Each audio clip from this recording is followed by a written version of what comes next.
इतने हजरात बैठे इधर देखिए, आपने आज बड़े फूल फेंके, अच्छी बात है, किसी की आपने इज़्ज़त की, अल्लाह आपकी इज़्ज़त में इजाफा फरमाए।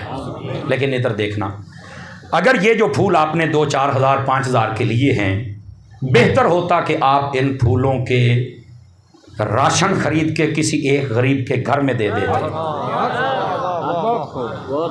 अगर तो मौलवियाँ पीरा आखे है तो फिर उन्हें गलत कीता है, और मौलवी पीर कहते नहीं है। तो आप ये सिर्फ एक डैशबाजी होती है, जान की अमान पाऊं तो कुछ कह सकता हूं। इस डैशबाजी से निकलो, किसी एक गरीब घर को देखो। समझ आ रही है? उलमा ने यहां तक मोहतात फरमाया जो ये लाइटिंग से आपको रोके, वो भी 2 नंबर बंदा है।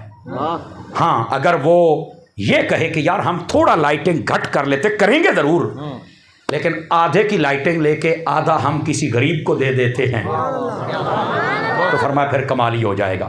अपने घर ते 500 लड़ियां लाउनियां नहीं, तो सिर्फ 5 लड़ियां ला ला, सिर्फ 5, 495 लड़ियां दे पैसियां दे गरीबां दे घर राशन बन दे, अल्लाह दी कसम है मदीने वाला राजी हो जाएगा। दूसरी बात, जब किसी गरीब को देने जाए ना, दिन के वक्त ना जाना, ऐलान ना करवाना, तस्वीरें बना के फेसबुक पे ना चढ़ाना, मीडिया वालों को ना बुलाना। हाय हाय हाय हाय, इन गरीबों की गरीबी का तमाशा ना बनाया करो,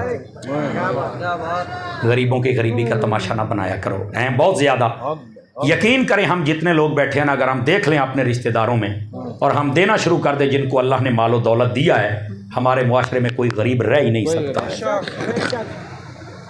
समझ आ रही मेरी बात की? अगर मेरी बात समझ आई है तो आप इत्तेफाक करते हैं तो हाथ उठा के बताएं। जितने बैठे हैं, जितने आप बैठे हैं, जिनको अल्लाह ने कुछ मालो दौलत अता किया है, आज ये तो नियत करके जाओ कि सवेरे एक घर में तलाश करके ना, चुप करके उन्होंने दे एक बंदे को मैं दस देना भी फलां दुकान से तुहाडे सौदे लग गए ने, महीने तो बाद 5000 के सौदे तू लै जाना, तैनू पता ही कोई नहीं, 5 तन पाक दी तेन निस्बत किड्डी मिल जानी, चाहूँ 11 की निस्बत 4000 दे लैके दे दे। खुदा दे बंदे आ, इस बात को ज़रा समझने की कोशिश कीजिए। और अगली बात भी सुनिए, ये बात बड़ी तवज्जो तलब है। आप जितने हज़रात बैठे हैं, आप चाहते हैं ना कि